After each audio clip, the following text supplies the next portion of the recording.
Hello everyone, welcome back to the channel. Today's story takes us straight into the heart of one of the most strategically sensitive regions of the Russia-Ukraine war, a place that Moscow once declared untouchable, secure, and permanently under its control.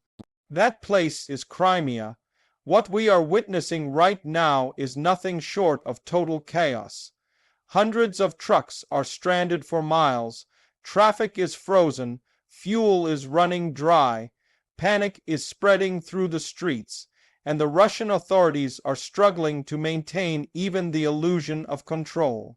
The situation unfolding in Crimea is not just a logistical crisis.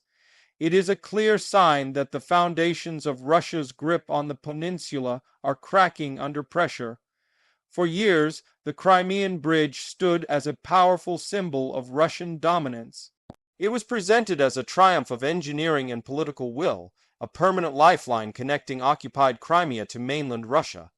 Moscow used it as propaganda, proof that Crimea was fully integrated and secure.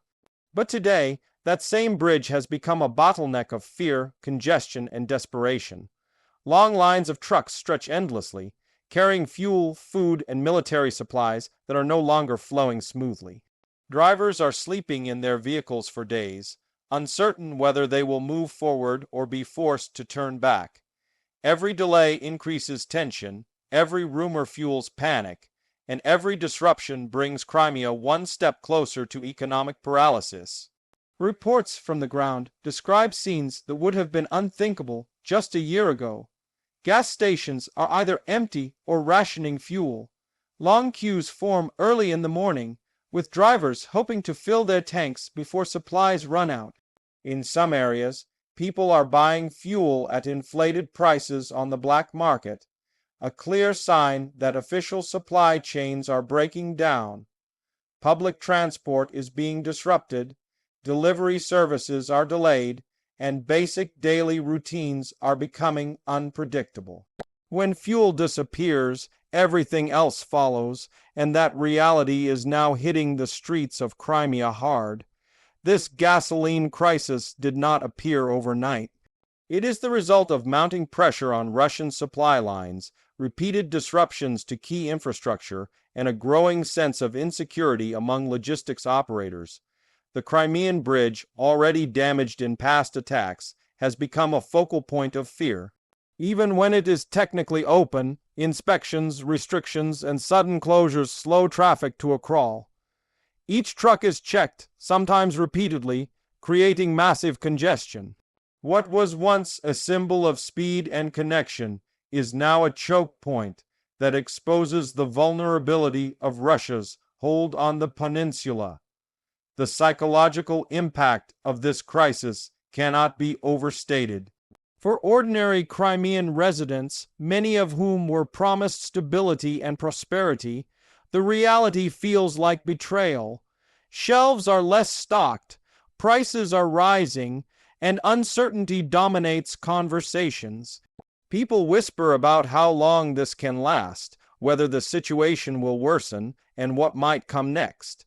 Panic buying has already started in some areas, with residents stocking up on fuel, food, and essentials whenever supplies briefly appear. These are classic signs of a society losing confidence in the authorities' ability to manage a crisis.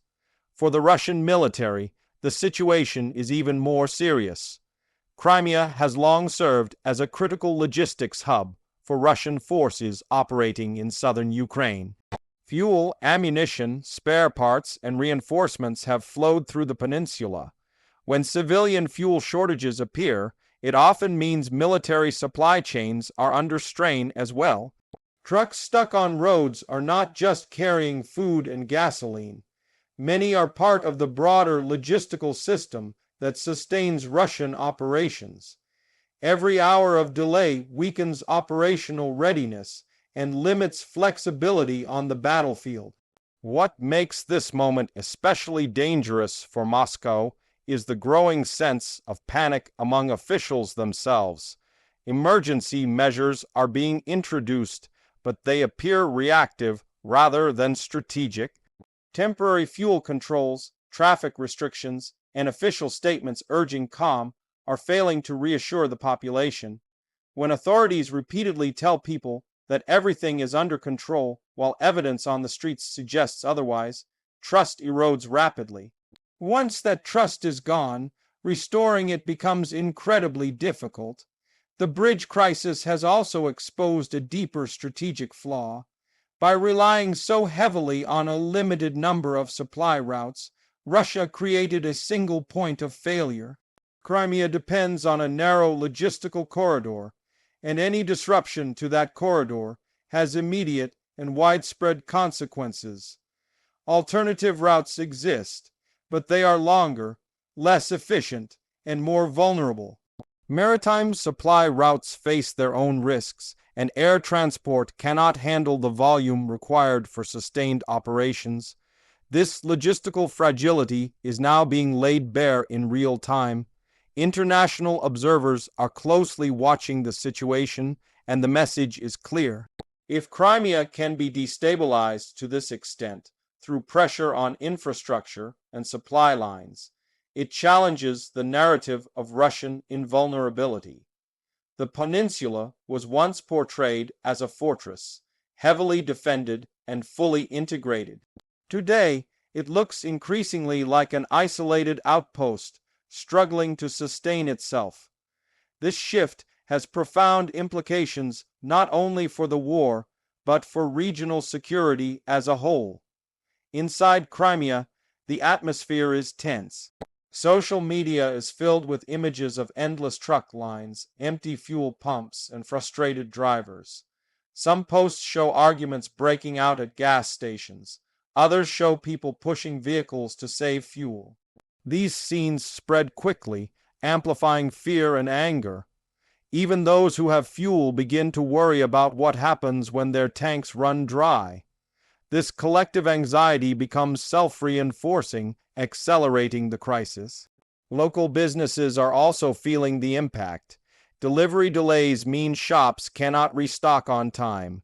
Construction projects are slowing down or stopping entirely due to fuel shortages.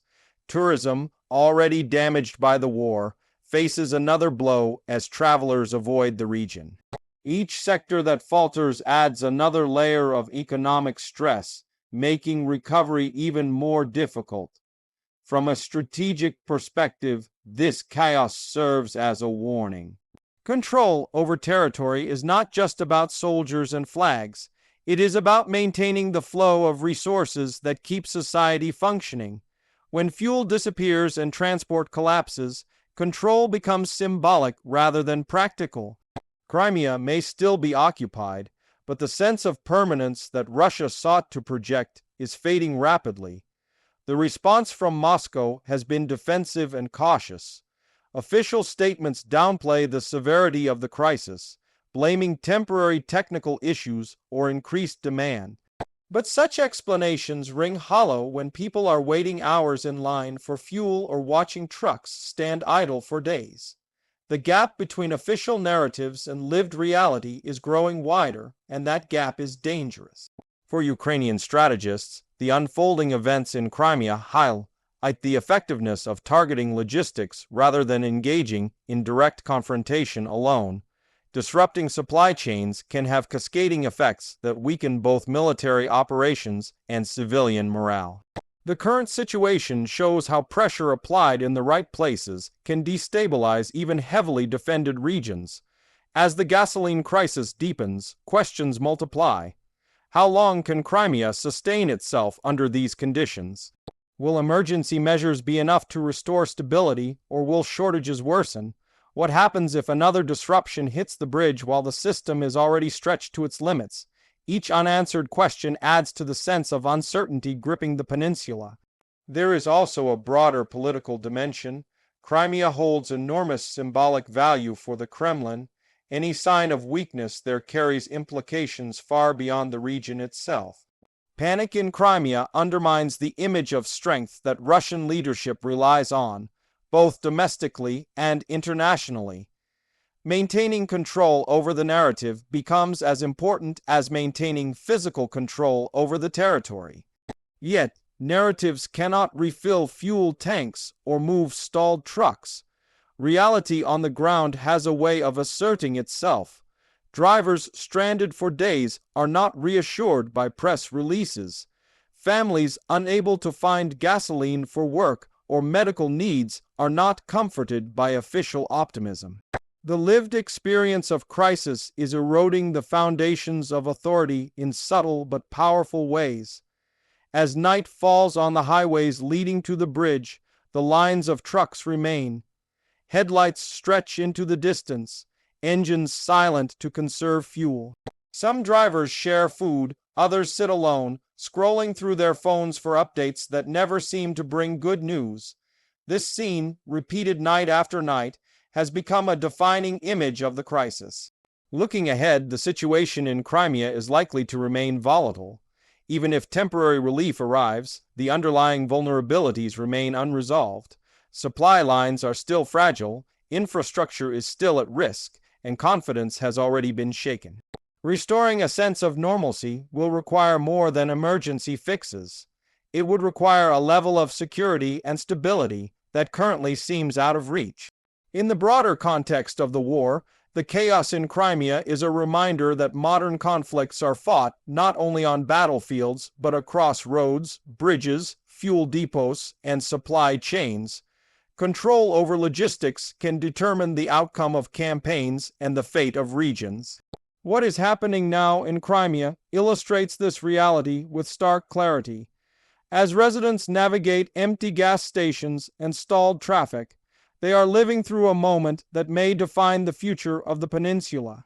Whether this crisis marks a turning point or merely a painful episode depends on what comes next. But one thing is certain: the image of Crimea as a calm, secure stronghold has been shattered.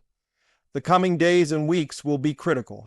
If fuel shortages intensify, social tension could rise. If supply lines remain disrupted, economic activity may grind to a halt. And if panic continues to spread, the consequences could extend far beyond logistics, affecting the political and social fabric of the region. For now, Crimea stands at a crossroads, caught between the promises of stability it was once given and the harsh reality of a region under immense strain. The trucks remain stuck, the streets feel the bite of a gasoline crisis, and the sense of panic continues to grow. This is not just a temporary inconvenience, it is a clear signal that the situation in Crimea is entering a dangerous new phase. And as the world watches closely, one question echoes louder than all the rest. If this level of chaos is possible today, what will tomorrow bring for Crimea and for the wider conflict that surrounds it?